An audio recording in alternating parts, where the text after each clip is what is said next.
Bonjour mes amis, que Dieu vous bénisse tous, que l'Esprit de Dieu vienne posséder chacun d'entre vous, pour que chacun vienne obtenir le prix de la souveraine vocation de Dieu dans le Seigneur Jésus-Christ.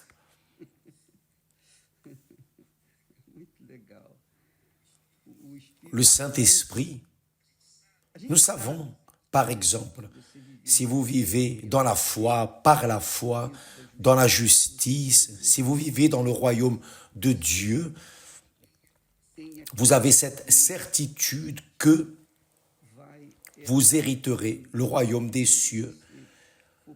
Lorsque vous serez, disons, promu, récompensé, lorsque vous irez vers les bras du Seigneur Jésus, lorsque vous serez promu, lorsque nous serons promus vers le royaume des cieux, nous allons vivre l'éternité avec Dieu. Maintenant, pour qu'ici, sur terre, nous ayons cette conviction, cette certitude, cette foi que nous avons déjà été récompensés, seul le Saint-Esprit. Il faut recevoir le Saint-Esprit. Il faut avoir le Saint-Esprit. Vous savez pourquoi? Le Saint-Esprit n'est pas une influence. Il n'est pas un esprit qui est contre nous. Ou il est en vous, ou il n'est pas en vous. C'est la réalité. Ou il est avec vous, il est à l'intérieur de vous, ou il n'est pas à l'intérieur de vous. C'est un fait, n'est-ce pas? Donc, quand la personne ne l'a pas en elle, cette créature, cette personne se sent fragile, faible, remplie de préjugés, remplie, disons, de doutes, de peurs. Il est évident que celui qui dirige sa vie, c'est son cœur trompeur. Le cœur est trompeur. Donc, tant que la personne n'a pas le Saint-Esprit en elle, elle est et elle sera soumise aux échecs, aux déroutes, elle sera soumise aux faiblesses, aux peurs, à l'anxiété. Elle sera soumise au fracas. Ce que le monde vit. Le monde vit en guerre. Pourquoi le monde vit-il en guerre? Le monde vit en guerre parce que les personnes n'ont pas l'Esprit de Dieu. Elles n'ont pas le Saint-Esprit, l'Esprit de vérité. Mais pourquoi n'ont-elles pas l'Esprit de vérité? Jésus a dit que le monde ne peut pas recevoir l'Esprit de vérité. Pourquoi ne peut-il pas recevoir l'Esprit de vérité? Parce que le monde aime le mensonge. Le monde vit de mensonges. Le monde vit d'illusions. Le monde vit à travers ce qu'il voit, non à travers ce qu'il croit. Il vit à travers ce qu'il voit, ce qu'il sent, ce qu'il touche, ce qu'il mange, ce qu'il savoure. Il a le plaisir. Donc, quand la personne n'a pas le Saint-Esprit, elle est dominée par son propre cœur qui est trompeur, disons-le au passage, qui est trompeur. Donc le monde vit dans l'esprit de la tromperie, l'esprit du cœur, l'esprit qui est cruel. Jésus dit que le cœur est méchant et cruel. Et vous savez qu'il est cruel, méchant, car nous le savons, nous tous, nous savons que notre cœur est cruel. Pourquoi? Parce que combien de fois prenons-nous des attitudes, nous faisons nos choix selon ce que notre cœur demande. Et là, viennent les fracas, les dégoûts, la souffrance. Quand la personne a le Saint-Esprit est le guide véritable qui nous guide vers la vérité. Lorsque nous avons le Saint-Esprit, nous avons l'assurance, la fermeté, même si le cœur est nouveau, même ainsi, nous ne confions pas dans le cœur, nous confions dans ce qui est écrit dans la parole de Dieu. Quand la personne a le Saint-Esprit, elle cesse d'être émotive pour être rationnelle. Elle utilise la sagesse, elle utilise l'intelligence. Et vous n'avez pas besoin d'avoir de formation intellectuelle ou professionnelle pour utiliser votre intelligence. Tout le monde naît avec l'intelligence. Tout le monde a un esprit qui est l'intelligence, la sagesse. Donc, quand la personne a le Saint-Esprit, son esprit se soumet à la voix du Saint-Esprit, à la puissante voix du Saint-Esprit qui parle en nous. Et là, le cœur se soumet à l'esprit. Maintenant, quand la personne n'a pas le Saint-Esprit, elle n'écoute que la voix du cœur, de ses penchants, elle écoute les voix du monde, des personnes. Elle est influencée par les autres personnes. Il n'y a pas ces personnes qui influencent d'autres personnes, qui sont là sur les réseaux sociaux. Bien, ces personnes influencent les autres, mais elles-mêmes sont influencées par le propre trompeur qu'est le cœur. Donc, mes amis, le Saint-Esprit, c'est Dieu en nous, c'est Dieu en vous. Lorsque Moïse, Dieu a dit à Moïse, je ferai de toi un nouveau peuple, je vais en finir avec ce peuple et je vais faire de toi un peuple, une nation. Moïse a dit non, Seigneur, non. Le Seigneur a promis à Abraham. Moïse a réclamé, revendiqué la promesse de Dieu. Si tu ne marches pas toi-même avec nous, ne nous fais point partir d'ici. C'est-à-dire Moïse a exigé, il a utilisé l'intelligence. Et c'est ce que Dieu veut. Je vois que Moïse a été audacieux, il a été courageux. Mais c'était un courage dans lequel Dieu a pris plaisir. Dieu veut ce genre de foi, la foi intelligente qui revendique ce qu'il a promis. Quand la personne arrive au point de revendiquer de Dieu ce qu'il a promis, c'est parce que cette personne a une intimité avec Dieu. Elle a le Saint-Esprit. Elle a l'esprit de la foi. Donc, vous devez avoir le Saint-Esprit pour prendre possession de la vocation souveraine de Dieu dans le Seigneur Jésus, qui est le salut éternel. Sans lui, il est impossible que vous soyez sauvés. Je dis, faites attention, s'il vous plaît, ne m'interprétez pas mal. Vous avez accepté Jésus. Au moment, à l'instant, au dernier moment, vous vous êtes repenti, mon Dieu, pardonne-moi, je remets ma vie. Vous mourrez, vous êtes sauvés. Vous n'avez pas eu besoin du Saint-Esprit, vous n'avez pas eu besoin du baptême d'eau, de participer à la Sainte Seine, vous n'avez pas eu besoin d'être religieux, rien de tout cela. Vous avez accepté au dernier moment, il vous a accepté.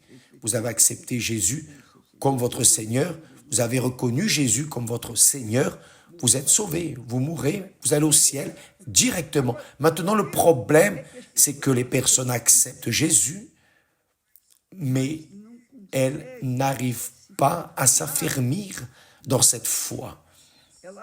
Elles acceptent à l'église, elles acceptent à la maison, par exemple.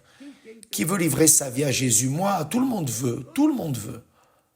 Mais après que passe cette atmosphère de foi et que la personne doit affronter les atmosphères hostiles de ce monde, de guerre, de confusion, elle n'a pas de structure pour supporter la pression. Et là, elle se décourage. C'est ce qui arrive à la plupart des personnes éloignées, sans église, les personnes qui abandonnent la foi. Ah, Dieu me connaît. Les personnes disent cela. Dieu connaît mon cœur. Mes amis, quand la personne a le Saint-Esprit, elle demeure, elle continue, elle est constante. Elle est constante. C'est comme, par exemple, le mariage. Se marier, c'est facile. Ce qui est difficile, c'est de maintenir le mariage, n'est-ce pas? Vous le savez. Bien, avec Dieu, c'est ainsi. Vous devez vous marier à lui. Vous devez avoir un mariage avec lui. Votre vie doit être à lui à 100%. C'est pour cela que Moïse est arrivé au point de dire, si tu ne marches pas avec nous, je n'y vais pas. Moïse disait à Dieu, Seigneur, fais attention. Je préfère ta présence que la terre promise. C'est la réalité. Moïse était en train de dire, entre la terre promise et ta présence, je préfère ta présence. Comprenez-vous, mes amis, ça, c'est aussi arrivé quand Jésus est entré dans la maison de Marthe et de Marie, et que Marthe était occupée à répondre aux invités et à voir la maison rangée. Marthe était très occupée avec les invités de Jésus et ses invités. Marie, non. Marie restait là, assise aux pieds de Jésus. Donc, Marthe est venue se plaindre auprès de lui. Seigneur, tu ne vois pas que Marie ne m'aide pas? Je suis en train de servir tout le monde, toute seule. J'aurais besoin qu'elle m'aide. Et Jésus lui a dit, Marthe, Marthe, tu t'inquiètes, tu te préoccupes avec beaucoup de choses. Une seule chose est nécessaire. Marie a choisi la bonne part. Choisir la bonne part, c'est Dieu lui-même en vous. Ce n'est pas une religion. Ce n'est pas l'église A, B, C, le pasteur, l'évêque, le prêtre, qui que ce soit. Non, c'est Dieu lui-même en vous. C'est ça que Dieu veut. C'est ça que Dieu veut faire dans votre vie. C'est cela que Moïse a revendiqué de Dieu. Si ta présence ne va pas avec nous, on ne sort pas d'ici. C'est tout ou rien, Seigneur, en d'autres mots. Moïse était en train de dire cela à Dieu. C'est tout ou rien. Et le tout, c'est Dieu. Parce que le reste n'est rien.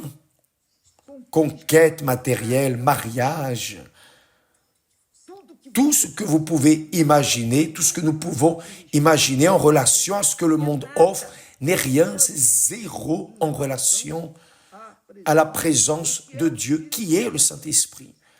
C'est le Saint-Esprit, c'est lui qui garantit notre salut. Jésus a consumé notre salut. Mais nous avons besoin de son esprit pour nous maintenir dans la foi. Comprenez-vous, mes chers amis, pour que nous puissions nous maintenir ce mariage, seule la fidélité, la loyauté, le sacrifice, l'autel. Donc, que choisissez-vous, mes amis? Quel est votre choix? Quelle est votre priorité? Avez-vous les yeux sur la terre promise, les bénédictions? Avez-vous les yeux sur ce que Jésus a dit, tout ce que vous demanderez au Père en mon nom, je vous le donnerai. Êtes-vous préoccupé à recevoir tout ce que Jésus a promis ou Dieu lui-même en vous? Car lui est tout. Il est le meilleur. Il est la propre bénédiction. Dieu veut faire de vous la propre bénédiction. Il ne veut pas rester en train de vous bénir ponctuellement, vous donner une bénédiction aujourd'hui, une autre demain, et après, non. Il veut faire de vous la propre bénédiction. Jésus a dit, celui qui boit l'eau que je lui donnerai, se référant au Saint-Esprit, cette eau qui est le Saint-Esprit deviendra en lui une source qui jaillit. Donc, cette campagne d'Israël, du mont Sinaï, est avec cet objectif, avec l'objectif de faire de vous la propre bénédiction, l'objectif de faire de vous la propre demeure du Très-Haut, le propre temple, le propre autel de Dieu, être l'autel de Dieu, l'autel physique de Dieu dans cette terre, pour qu'à travers vous, lui, le Saint-Esprit, vienne couler, engendrer d'autres vies, et que le royaume de Dieu soit ajouté et que son nom soit sanctifié à travers votre vie. Donc, pensez bien. Ne courez pas après les bénédictions sans d'abord être la propre bénédiction. C'est ce que Jésus a dit. Lorsqu'il dit « Cherchez premièrement le royaume et la justice de Dieu, et toutes les autres choses vous seront ajoutées. » Tout le reste. Donc, soyez sages, ayez une foi intelligente, une foi qui se perpétuera jusqu'à la venue de notre Seigneur Jésus, une foi qui va vous maintenir méritant ou méritante du prix de la vocation souveraine de Dieu. C'est ce que l'apôtre Paul a dit. Paul avait le Saint-Esprit. Paul était rempli du Saint-Esprit. Lorsqu'il a écrit ces mots, c'était dirigé par le Saint-Esprit. Donc il a dit, je cours vers le but. Paul a dit cela. Il était l'homme qui a vu Jésus et a été appelé pour aller prêcher aux gentils. Je cours vers le but. Je cours vers le but. Quel est le but? Voyez, pour remporter le prix de la vocation céleste de Dieu. Dieu vous a choisi, vous qui êtes en train d'écouter cette parole, il choisit ceux qui ont des oreilles pour entendre sa parole, sa voix. Dieu nous a choisis. Donc, nous courons vers le but, qui est de recevoir le prix. Quel est le prix? La vocation céleste de Dieu, qui est d'être la propre bénédiction ici sur terre. Et évidemment, lorsque nous serons promus à la gloire de Dieu, là aux cieux. Voyez, mes chers amis, cela ne dépend que de vous. Moïse a décidé, non, je préfère ta présence à la terre promise. Je ne veux même pas entendre parler de la terre promise. À partir de l'instant où tu es avec moi, alors, Moïse a été sage. Il a opté pour le meilleur, pour le tout, pour Dieu lui-même. Et le Seigneur Jésus promet à ceux qui ont soif et faim de justice, l'esprit de la justice, l'esprit de la paix. que le Saint-Esprit vous illumine. J'aimerais avoir des mots qui puissent mieux expliquer, car ce que j'ai reçu de Dieu. Mais je crois que le Saint-Esprit fait le reste. Ce que je ne peux pas faire, il va le faire en vous. Vous expliquer comme il faut, dessiner, colorier, enfin, pour que vous ne perdiez pas cette vision de la foi intelligente. La foi qui cherche ce qui est éternel et non ce qui est passager. Que Dieu vous bénisse tous et à demain au nom du Seigneur Jésus. Grâce à Dieu. Amen.